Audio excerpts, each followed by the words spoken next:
ಇದು ದೋಸೆ ಕಾವಳಿ, ನೀರು ದೋಸೆ ಕಾವಳಿ ದೊಡ್ಡ ಮಗಳ ಮನೆಯಿಂದ ತಂದದ್ದು.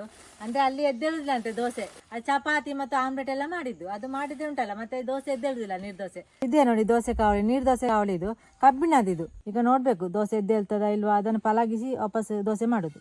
ಈ ಕಾವಳಿಯನ್ನು ಸ್ವಲ್ಪ ತೊಳೆದು ತಂದದ್ದು. ಮಗಳ ಮನೆಯಲ್ಲಿ ಎದ್ದೇಳಿಲ್ಲ, ಇಲ್ಲಿ ನೋಡು ಎದ್ದೇಳ್ತದ ಅಂತ. ಈಗ ಎಣ್ಣೆ ಹಚ್ಚುವುದು, ಮತ್ತೆ ತೆಂಗಿನ ಎಣ್ಣೆಯಲ್ಲಿ ಹಚ್ಚಿದ್ರೆ ಎದ್ದೇಳುದಿಲ್ಲ ದೋಸೆ. ಎಣ್ಣೆ ಹಚ್ಚಿ ಫಸ್ಟಿಗೆ ದೋಸೆ ಮಾಡಿ ನೋಡುವ.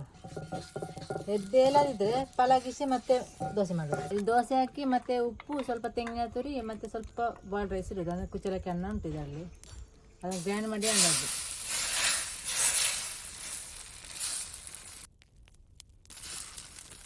ಕೊತ್ತು ಮುಚ್ಚಿಡುವ.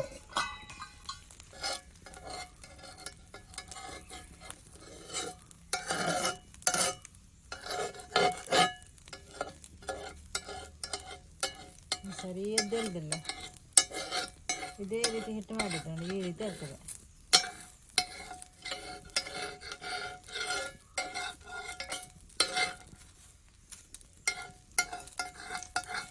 ನೋಡಿ ಈಗ ಅಂಟಿ ಬರ್ತದೆ ನೋಡಿ ಕೆಳಗೆ.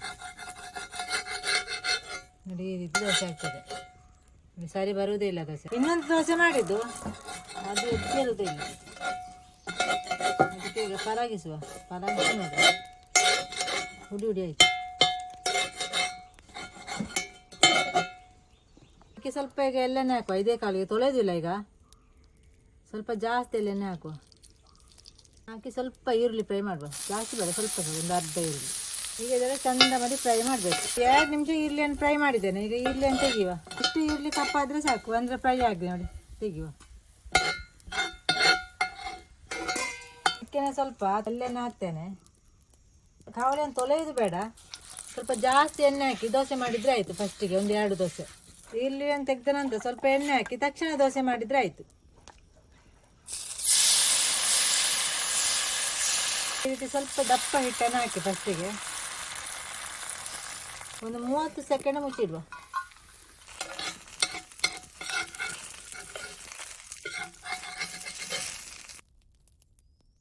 ಸ್ವಲ್ಪ ಈಗ ಎದ್ದೇಳ್ತದೆ ದೋಸೆ. ಫಸ್ಟ್ ದೋಸೆ ನೋಡಿ, ಇಲ್ಲಿ 2 ದೋಸೆ ಹುಡಿ ಹುಡಿ ಆಗಿದೆ. ಒಂದು 2 ದೋಸೆ ಮಾಡುವಾಗ ಸರಿ ಆಗ್ತದೆ. ಮತ್ತೆ ಈಗ ವಾಪಸ್ ಎಣ್ಣೆ ಹಚ್ಚಬೇಕು. ಜಾಸ್ತಿ ಎಣ್ಣೆ ಬೇಡ ನೋಡಿ, ಇಷ್ಟು ಸಾಕು. ಈಗ ಹಾಕುವಾಗ ಸಹ ಹಿಟ್ಟು ಸ್ವಲ್ಪ ದಪ್ಪನೆ ಹಾಕಿ. ಮತ್ತು ಬೆಂಕಿ ಜಾಸ್ತಿ ಆದರೂ ಕೂಡ ಎದ್ದೇಳುವುದಿಲ್ಲ. ಗ್ಯಾಸಲ್ಲೂ ಕೂಡ ಜಾಸ್ತಿ ಬೆಂಕಿ ಇರಬಾರ್ದು. ಜಾಸ್ತಿ ಕಪ್ಪಾದ ದೋಸೆ ಎದ್ದೇಳುವುದಿಲ್ಲ. ನೋಡಿ ಆಗ ನೀರು ದೋಸೆ ಎದ್ದೇಳಲಿಲ್ಲ, ಈಗ ನೋಡಿ ಎದ್ದೇಳ್ತದೆ.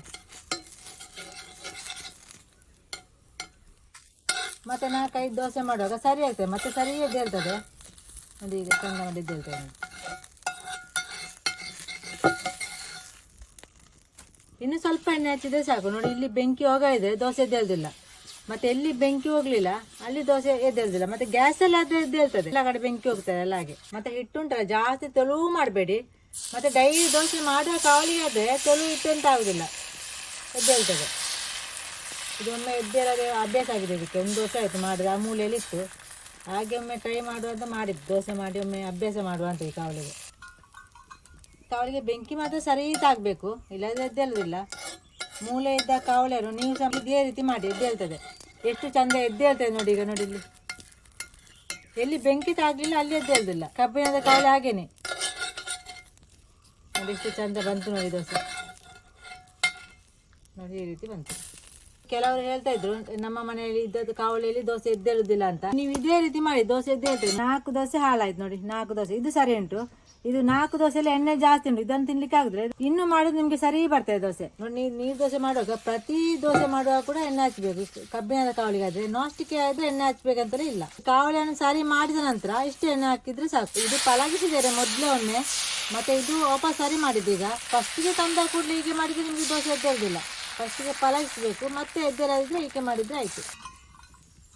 ನಾನುಂಟಲ್ಲ ಪಳಗಿಸಿದ ಕಾವಲಿಯನ್ನು ಮೂಲೆಯಲ್ಲಿ ಬಿಸಾಡಿತ್ತು, ಅದನ್ನು ಸರಿ ಮಾಡಿ ನಿಮಗೆ ತೋರಿಸಿದ್ದು. ನೀವು ಸಹ ಒಮ್ಮೆ ಇದೇ ರೀತಿ ಟ್ರೈ ಮಾಡಿ ನೋಡಿ, ಎದ್ದೇಳ ಇದ್ರೆ ದೋಸೆ.